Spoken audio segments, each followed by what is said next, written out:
कनिष्का, परेशान मत हो, हम मिलकर इससे ज़रूर क्रैक करेंगे। सर, मुझे नहीं लगता ये मुझसे हो पाएगा। एग्ज़ाम सिर पर है। हमने राज्यपाल, मुख्यमंत्री एवं मंत्री परिषद और विधानसभा तो जैसे तैसे कहानी में याद कर लिया, लेकिन ये high court and subordinate courts, इतने सारे आर्टिकल्स, कमेटियाँ, जजों के नाम और ऊपर से ये बेयर एक्ट की उलझी हुई लीगल टर्मिनोलॉजी।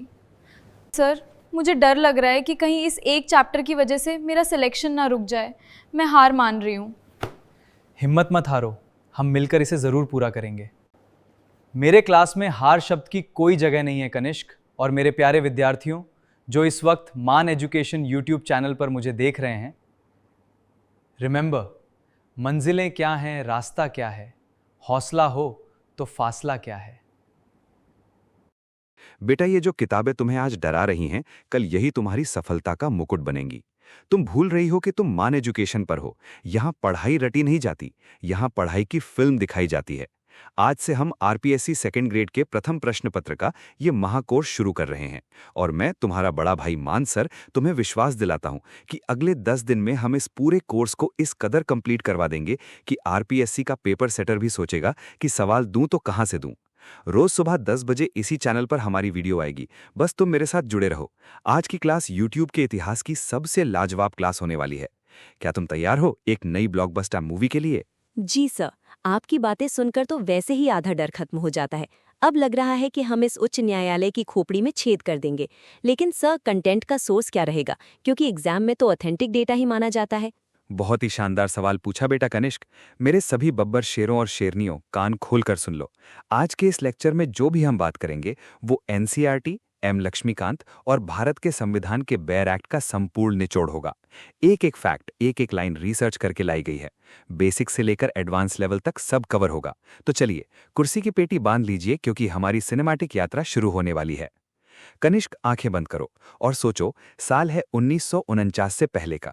हमारा प्यारा राजस्थान, जिसे तब राजपूताना कहा जाता था, वो एक नहीं था, वो अलग अलग रियासतों में बटा हुआ था। जब रियासतें अलग तो उनके कानून और उनके कोड भी अलग। मतलब राजस्थान के एकीकरण से पहले कोई एक हाईकोर्ट नहीं था सर? बिल्कुल सही पकड़ा बेटा कनिष्क। मेरे सभी बब्बर शेरों और शेरनियों, कान खोलकर सुन लो। आज के इस लेक्चर में जो भी हम बात करेंगे वो एनसीईआरटी, एम लक्ष्मीकांत और भारत के संविधान के बेयर एक्ट का संपूर्ण निचोड़ होगा। एक एक फैक्ट, एक एक लाइन रिसर्च करके लाई गई है। बेसिक से लेकर एडवांस लेवल तक सब कवर होगा। तो चलिए कुर्सी की पेटी बांध लीजिए, क्योंकि हमारी सिनेमैटिक यात्रा शुरू होने वाली है। कनिष्क, आंखें बंद करो और सोचो, साल है 1949 से पहले का। हमारा प्यारा राजस्थान, जिसे तब राजपूताना कहा जाता था, वो एक नहीं था, वो अलग अलग रियासतों में बटा हुआ था। जब रियासतें अलग तो उनके कानून और उनके कोड भी अलग। मतलब राजस्थान के एकीकरण से पहले कोई एक हाईकोर्ट नहीं था सर? बिल्कुल सही पकड़ा बेटा कनिष्क। आजादी के बाद जब राजस्थान का एकीकरण हो रहा था, उससे ठीक पहले राजपूताना की बड़ी रियासतों में अपने अपने हाईकोर्ट चल रहे थे। कुल 5 रियासतों में हाईकोर्ट काम कर रहे थे। सर, 5 रियासतें, वो कौन कौन सी थीं? ये तो पक्का एग्जाम में आ सकता है, लेकिन इन्हें याद कैसे रखूं? अरे, जहां परेशानी वहां मानसर की ट्रिक हाजिर है। ध्यान से सुनो। J2 बुआ यानी J2 बुआ। J for Jaipur, J for Jodhpur, B for Bikaner, U for Udaipur, A for Alwar. ये वो 5 रियासतें थीं जिनके अपने उच्च न्यायालय थे। अब बताओ, J2 बुआ याद रहेगा? हाँ, J2 बुआ। सर, ये तो जिंदगी भर नहीं भूलेगा। जयपुर, जोधपुर, बीकानेर, उदयपुर और अलवर। शानदार। अब कहानी में एक ट्विस्ट आता है। जैसे जैसे राजस्थान का एकीकरण हुआ, महसूस हुआ कि भाई एक राज्य का एक ही बड़ा कोर्ट होना चाहिए। तो 1949 में एक अध्यादेश लाया गया, यानी ऑर्डिनेंस, जिसका नाम था राजस्थान उच्च न्यायालय अध्यादेश 1949। इस अध्यादेश के तहत उन 5 पुराने कोर्ट्स को समाप्त कर दिया गया और पूरे राजस्थान के लिए एक ही उच्च न्यायालय की स्थापना की गई। सर, ये स्थापना किस दिन हुई और इसका उद्घाटन किसने किया था? बेटा, ये तारीख सुनहरे अक्षरों में लिख लेना, 29 अगस्त 1949। इस दिन जोधपुर में राजस्थान उच्च न्यायालय की विधिवत स्थापना हुई और इसका भव्य उद्घाटन उस समय के राज प्रमुख महाराजा सवाई मानसिंह जी ने किया था। सोचो, कितना शाही नजारा रहा होगा। उस दिन मुख्य न्यायाधीश सहित कुल 12 जजों को शपथ दिलाई गई थी। सर, मैंने अभी हाल ही में एक PYQ सॉल्व किया था। मुझे याद आ रहा है, राजस्थान उच्च न्यायालय की स्थापना कब और कहाँ की गई थी? आरपीएससी सेकंड ग्रेड 2022 में आया था। इसका उत्तर था 29 अगस्त 1949 को जोधपुर में। वाह कनिष्क, तूने तो सीधा सिक्सर मार दिया। बिल्कुल सही जवाब। और एग्जामिनर ये भी पूछता है कि शपथ लेने वाले वो पहले मुख्य न्यायाधीश कौन थे, तो याद रखना वो थे माननीय न्यायमूर्ति कमलकांत वर्मा। ये इलाहाबाद हाईकोर्ट और उदयपुर हाईकोर्ट के पूर्व मुख्य न्यायाधीश रह चुके थे। सर, एक बात समझ नहीं आई। राजस्थान की राजधानी तो जयपुर बनी, फिर ये हाईकोर्ट जोधपुर में क्यों स्थापित किया गया? बेटा, यहीं से तो इस कहानी में पॉलिटिकल ड्रामा शुरू होता है। जब राज्य बन रहा था तब एक कमेटी बनाई गई थी, बी.आर. पटेल कमेटी। इस कमेटी में बी.आर. पटेल के अलावा लेफ्टिनेंट कर्नल टी.सी. पुरी और एस.पी. सिन्हा भी थे। इस पटेल कमेटी ने ही सिफारिश की थी कि नए राज्य की राजधानी तो जयपुर को बनाओ, लेकिन न्याय की कुर्सी यानी हाईकोर्ट जोधपुर को दे दो। अच्छा, तो जोधपुर को हाईकोर्ट मिल गया, लेकिन मैंने सुना है कि जयपुर में भी एक बेंच है, वो कैसे आई? पिक्चर अभी बाकी है मेरे दोस्त। 26 जनवरी 1950 को जब भारत का संविधान लागू हुआ, यानी कॉन्स्टिट्यूशन एनफोर्स्ड, तब राजस्थान हाईकोर्ट के जजों की संख्या घटाकर 6 कर दी गई। उस समय बीकानेर, कोटा, उदयपुर में भी छोटी छोटी बेंच बैठती थीं, जिन्हें 22 मई 1950 को खत्म कर दिया गया, लेकिन जयपुर बेंच चलती रही।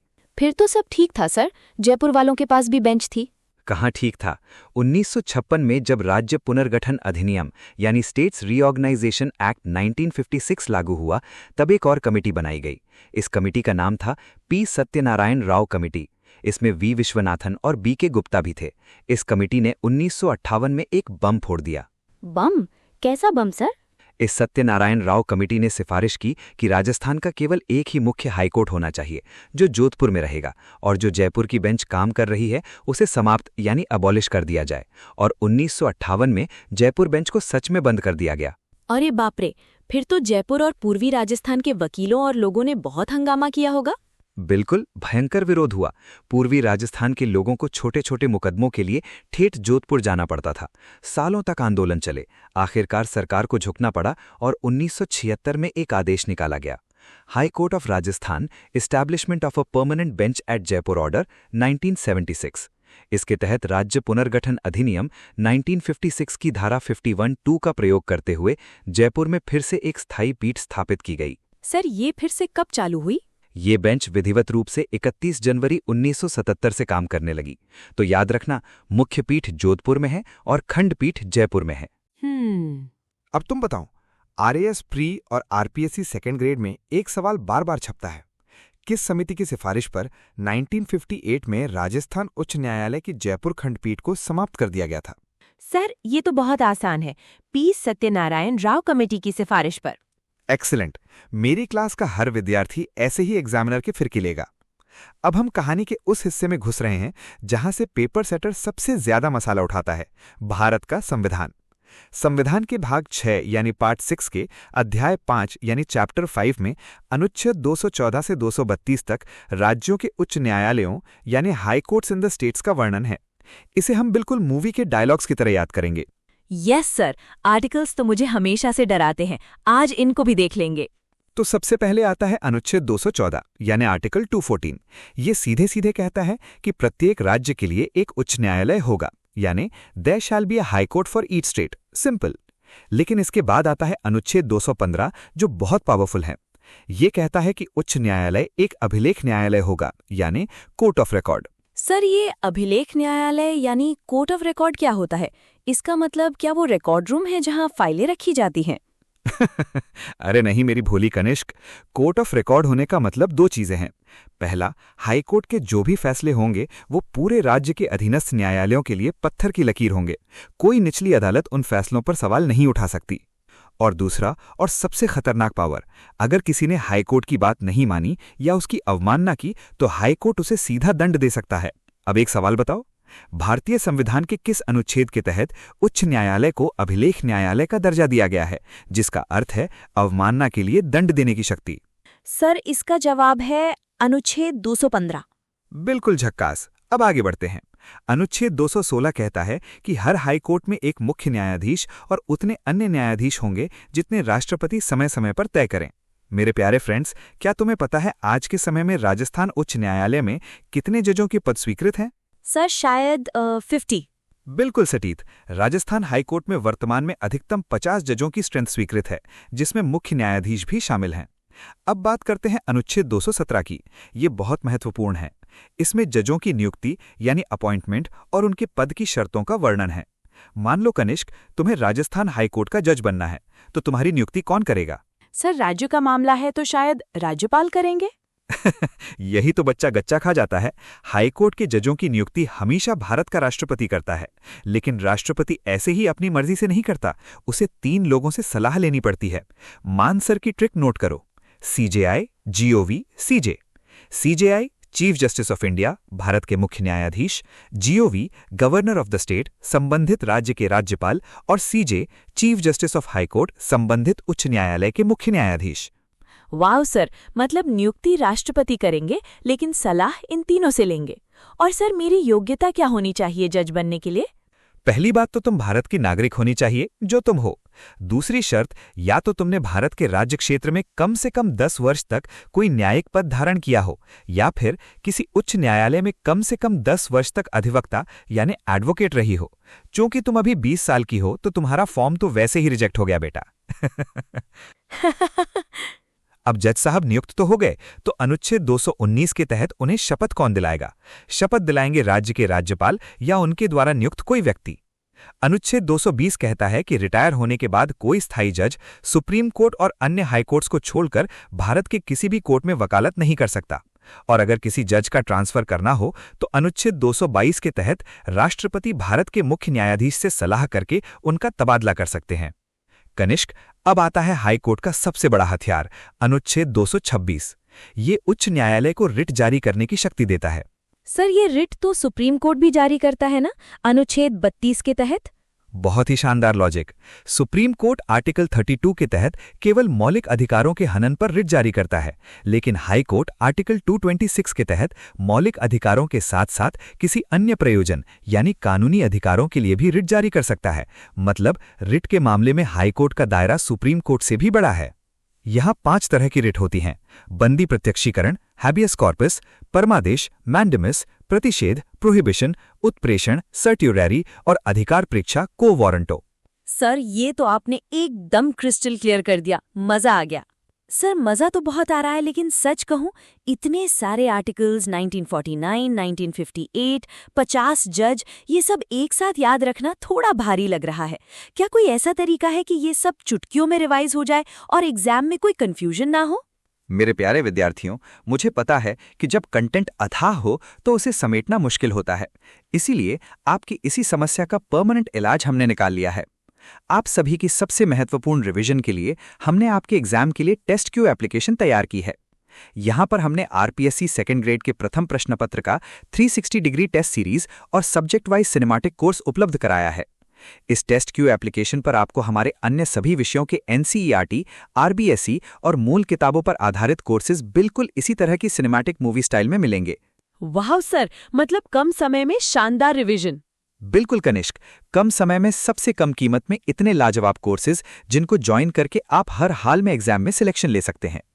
टेस्ट क्यू एप्लीकेशन पर जो 1 लाइनर सीरीज हमने तैयार की है उसे जरूर पढ़कर जाएं। ये आपके एग्जाम में रामबाण साबित होगी। और सबसे बड़ी खुशखबरी, राजस्थान जीके और इंडिया जीके का संपूर्ण सिनेमैटिक बैच आज ही शुरू हो गया है। इसे आज ही ज्वाइन करें और अपनी तैयारी को एक नए अंदाज से बिल्कुल सटीक तरीके से करें। तो स्टूडेंट्स, मजबूर हो जाइए अपनी सफलता के लिए। अभी प्ले स्टोर से टेस्ट क्यू एप्लीकेशन डाउनलोड करें और अपने सपनों को उड़ान दें। ब्रेक के बाद वापस चलते हैं अपनी कहानी में। हाईकोर्ट तो राज्य का बॉस हो गया, लेकिन असली काम, जमीन स्तर की लड़ाइयां, प्रॉपर्टी के विवाद, ये सब कहाँ सुने जाते हैं?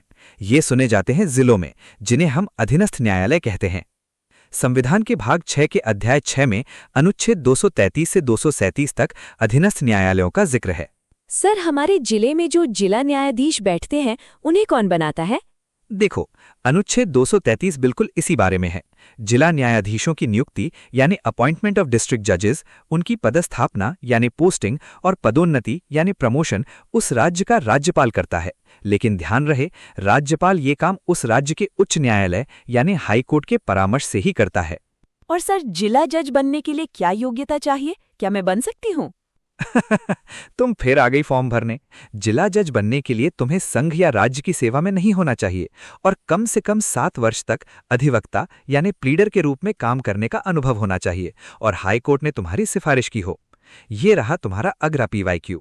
भारतीय संविधान का कौन सा अनुच्छेद जिला न्यायाधीशों की नियुक्ति से संबंधित है? आरपीएससी सेकंड ग्रेड और पीएसआई में आया था। सर ये है अनुच्छेद 233, जिसमें नियुक्ति राज्यपाल करते हैं। शाबाश। अब सुनो, अनुच्छेद 234 कहता है कि जिला जजों के अलावा जो अन्य न्यायिक अधिकारी जैसे आरजेएस होते हैं, उनकी भर्ती राज्यपाल द्वारा आरपीएससी और हाईकोर्ट के परामर्श से की जाती है। और सबसे खतरनाक है अनुच्छेद 235। इसके अनुसार जितने भी अधीनस्थ न्यायालय हैं, उन सब पर पूर्ण रूप से नियंत्रण किसका होगा? राज्य सरकार का नहीं, बल्कि उच्च न्यायालय का होगा। यही न्यायपालिका की स्वतंत्रता की खूबसूरती है। सर हमने सब कुछ समझ लिया, लेकिन आपने बताया था कि पहले मुख्य न्यायाधीश श्री कमलकांत वर्मा थे, तो सबसे लंबे समय तक राजस्थान के मुख्य न्यायाधीश कौन रहे? बेहतरीन सवाल। सबसे लंबे समय तक यानी लॉन्गेस्ट सर्विंग राजस्थान हाईकोर्ट के मुख्य न्यायाधीश रहने का रिकॉर्ड श्री कैलाशनाथ वांचू जी के नाम है। ये नाम रट लेना बेटा। और सर करंट अफेयर्स का क्या? आजकल एग्जाम में लेटेस्ट डेटा बहुत पूछते हैं। 2020 से 2026 तक कौन कौन रहे हैं? बिल्कुल, लेटेस्ट डेटा तो एग्जाम की जान है। ध्यान से सुनो, क्रोनोलॉजी समझते हैं। अक्टूबर 2019 से अक्टूबर 2021 तक रहे जस्टिस इंद्रजीत महांती। अक्टूबर 2021 से मार्च 2022 तक रहे जस्टिस अकील कुरैशी। अक्टूबर 2022 से फरवरी 2023 तक रहे जस्टिस पंकज मित्तल। इसके बाद जस्टिस मनीन्द्र मोहन श्रीवास्तव कई बार कार्यवाहक मुख्य न्यायाधीश रहे और 6 फरवरी 2024 को वो राजस्थान उच्च न्यायालय के 42वें मुख्य न्यायाधीश बने। सर अभी 2025-26 में एकदम लेटेस्ट कौन है? बेटा ये बिल्कुल हॉट टॉपिक है जो तुम्हारे पेपर में सीधा छपेगा। हाल ही में 27 सितंबर 2025 को भारत की राष्ट्रपति द्रौपदी मुर्मू जी ने जस्टिस संजीव प्रकाश शर्मा को राजस्थान उच्च न्यायालय का कार्यवाहक मुख्य न्यायाधीश नियुक्त किया है। अच्छा। हाँ, इससे ठीक पहले 43वें मुख्य न्यायाधीश कलपति राजेंद्रन श्रीराम थे, जिनका कार्यकाल मात्र 69 दिन का रहा और 27 सितंबर 2025 को वो रिटायर हो गए। उनके रिटायर होते ही जयपुर में जन्मे जस्टिस संजीव प्रकाश शर्मा जी ने ये पद संभाला। जस्टिस शर्मा इससे पहले पटना हाईकोर्ट और पंजाब हरियाणा हाईकोर्ट में भी अपनी सेवाएं दे चुके हैं। साथ ही वो राजस्थान राज्य विधिक सेवा प्राधिकरण यानी RSLSA के कार्यकारी अध्यक्ष भी हैं। प्रश्न आ सकता है कि सितंबर 2025 के लेटेस्ट डेटा के अनुसार राजस्थान उच्च न्यायालय के कार्यवाहक मुख्य न्यायाधीश कौन है? माननीय जस्टिस संजीव प्रकाश शर्मा। लो जी, हमारा पूरा थियरी सेक्शन कंप्लीट। लेकिन जैसा कि मैंने वादा किया था, हमारी क्लास बिना रिवीजन के अधूरी है। अब होगा रैपिड फायर राउंड। मैं पिछले सालों के यानी 2020-2026 के 10 सबसे महत्वपूर्ण प्रीवियस ईयर प्रश्न यानी PYQs दागूंगा और कनिष्क तुम्हें गोली की तरह जवाब देना है। क्या तुम तैयार हो? बिल्कुल तैयार हूं सर, लाइए अपने सवाल। राजस्थान प्रशासनिक और न्यायिक व्यवस्था का ये पहला सवाल आरपीएससी सेकंड ग्रेड 2022 में पूछा गया था। राजस्थान उच्च न्यायालय की स्थापना किस अध्यादेश के तहत की गई थी? सर इसका बिल्कुल सटीक उत्तर है राजस्थान उच्च न्यायालय अध्यादेश 1949, राजस्थान हाईकोर्ट ऑर्डिनेंस 1949। इसी अध्यादेश के जरिए हमारे हाईकोर्ट की नींव रखी गई थी। लाजवाब शुरुआत। अब बढ़ते हैं RAS प्री और सेकंड ग्रेड के एक बेहद पसंदीदा सवाल की तरफ। राजस्थान उच्च न्यायालय के प्रथम मुख्य न्यायाधीश कौन थे, जिन्हें 29 अगस्त 1949 को शपथ दिलाई गई थी? सर ये नाम हर राजस्थानी प्रतियोगी को याद होना चाहिए। माननीय न्यायमूर्ति कमलकांत वर्मा, जस्टिस कमलकांत वर्मा। इन्हें ही 29 अगस्त 1949 को प्रथम मुख्य न्यायाधीश के रूप में शपथ दिलाई गई थी। बहुत बढ़िया। अच्छा कनिष्क, थोड़ा इतिहास में आगे चलते हैं। RAS प्री 2023 में एक बड़ा ही टर्निंग पॉइंट वाला सवाल आया था। 1958 में किस समिति की सिफारिश पर हाईकोर्ट की जयपुर पीठ को समाप्त कर दिया गया था? बाद में इसे दोबारा शुरू किया गया, लेकिन 1958 की बात हो रही है। जी सर, ये प्रशासनिक फेरबदल P सत्यनारायण राव समिति की सिफारिशों के आधार पर किया गया था, जिसके तहत जयपुर पीठ को समाप्त किया गया था। बेहतरीन। अब जरा संविधान के अनुच्छेदों की गहराई में उतरते हैं। आरपीएससी सेकंड ग्रेड 2023 का ये सवाल सीधे तौर पर हाईकोर्ट की शक्तियों से जुड़ा है। भारतीय संविधान का कौन सा अनुच्छेद उच्च न्यायालय को एक अभिलेख न्यायालय यानी कोर्ट ऑफ रिकॉर्ड घोषित करता है, यानी इसके फैसले सुरक्षित रखे जाते हैं और साक्ष्य के रूप में माने जाते हैं? सर वो महत्वपूर्ण अनुच्छेद है अनुच्छेद 215। आर्टिकल 215 यही अनुच्छेद हाई कोर्ट को कोर्ट ऑफ रिकॉर्ड की शक्ति देता है। क्या बात है, एकदम सटीक। अगला सवाल रीट मेंस और सेकंड ग्रेड दोनों में आ चुका है और अक्सर छात्र इसमें कंफ्यूज होते हैं। उच्च न्यायालय के न्यायाधीशों की नियुक्ति यानी अपॉइंटमेंट अनुच्छेद 217 के तहत वास्तव में कौन करता है और किसकी सलाह पर होती है? सर, इसमें कंफ्यूजन की कोई गुंजाइश नहीं है। नियुक्ति भारत के राष्ट्रपति यानी प्रेसिडेंट ऑफ इंडिया द्वारा ही की जाती है, लेकिन इसके लिए वे भारत के मुख्य न्यायाधीश यानी CJI, संबंधित राज्य के राज्यपाल और उस हाईकोर्ट के मुख्य न्यायाधीश यानी CJ से सलाह लेते हैं। बिल्कुल सही स्पष्टीकरण। राष्ट्रपति ही नियुक्त करते हैं, राज्यपाल सिर्फ शपथ दिलाते हैं। चलिए CET 2024 और RPSC का एक और फेवरेट सवाल देखते हैं। मौलिक अधिकारों के अलावा अन्य प्रयोजनों के लिए रिट जारी करने की उच्च न्यायालय की शक्ति किस अनुच्छेद में निहित है? सर, सुप्रीम कोर्ट के पास अनुच्छेद 32 है, लेकिन हमारी हाई कोर्ट के पास अनुच्छेद 226 है। खास बात यह है कि अनुच्छेद 226 के तहत हाई कोर्ट की रिट अधिकारिता सुप्रीम कोर्ट से भी ज्यादा विस्तृत है, क्योंकि ये मूल अधिकारों के साथ साथ अन्य विधिक प्रयोजनों के लिए भी रिट जारी कर सकता है। शानदार कनिष्क, ये 360 डिग्री एनालिसिस स्टूडेंट्स के लिए बहुत काम आएगा।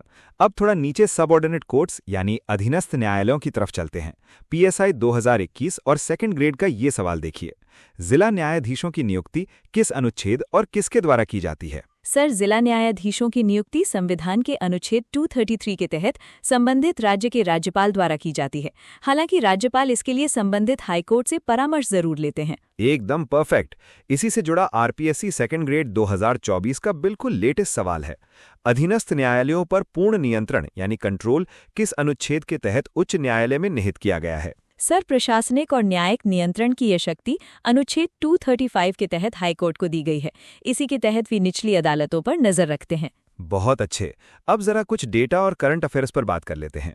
RPSC सेकंड ग्रेड 2022 में पूछा गया था, राजस्थान उच्च न्यायालय में वर्तमान में न्यायाधीशों के कुल कितने पद स्वीकृत यानी सैंक्शन्ड स्ट्रेंथ हैं? सर, राजस्थान हाईकोर्ट में मुख्य न्यायाधीश सहित न्यायाधीशों के कुल 50 पद स्वीकृत हैं। और आज का आखिरी और सबसे महत्वपूर्ण सवाल, जो आपके आगामी एग्जाम्स के लिए सीधा करंट अफेयर्स का सवाल बनता है, 27 सितंबर 2025 को राजस्थान उच्च न्यायालय के कार्यवाहक मुख्य न्यायाधीश का पद किसने संभाला था? सर, ये बेहद महत्वपूर्ण नियुक्तियों में से एक है। 27 सितंबर 2025 को ये जिम्मेदारी जस्टिस संजीव प्रकाश शर्मा जी ने संभाली थी। क्या बात है कनिष्क, अमेजिंग। तुमने तो सच में पेपर की खोपड़ी में छेद कर दिया। और मुझे पूरा विश्वास है कि जो विद्यार्थी स्क्रीन के उस पार बैठकर ये वीडियो देख रहे हैं, उनके दिमाग में भी ये सारे फैक्ट्स छप गए होंगे। सच में सर, आज तो मजा ही आ गया। कहाँ मैं इतनी डरी हुई थी और कहाँ अब मुझे लग रहा है कि पॉलिटी तो मेरी उंगलियों पे नाच रही है। ऐसा लग रहा है जैसे घर में कोई बड़ा भाई पास बिठाकर सब कुछ रटा नहीं रहा, बल्कि दिमाग में सेट कर रहा है। Thank you so much sir. Thank you की कोई बात नहीं बेटा, ये तो मेरा फर्ज है। मेरे सभी प्यारे विद्यार्थियों, ये थी हमारी आज की सिनेमैटिक क्लास। हमने वादा किया था कि 10 दिन में कोर्स कंप्लीट करेंगे और हम अपने वादे पर अडिग हैं। अगर आपको आज की क्लास में सच में मजा आया है, अगर आपके चेहरे पर मुस्कान आई है और अगर आपको लगा है कि मान एजुकेशन आपकी जिंदगी बदल सकता है, तो अभी के अभी चैनल को सब्सक्राइब करें, वीडियो को लाइक करें और कमेंट बॉक्स में जाकर अपनी भावनाएं जरूर लिखें। आपका एक कमेंट हमें और ज्यादा मेहनत करने का मोटिवेशन देता है। याद रखिए, सफलता शॉर्टकट से नहीं, स्मार्ट वर्क और सही मार्गदर्शन से मिलती है। टेस्ट क्यू एप्लीकेशन को डाउनलोड करना ना भूलें और हमारे कोर्सेज से जुड़ें। कल सुबह ठीक 10 बजे इसी चैनल पर हम फिर मिलेंगे एक नए ब्लॉकबस्टर चैप्टर के साथ। तब तक हंसते रहिए, मुस्कुराते रहिए और पूरे जोश के साथ पढ़ते रहिए। जय हिंद, जय भारत, जय राजस्थान।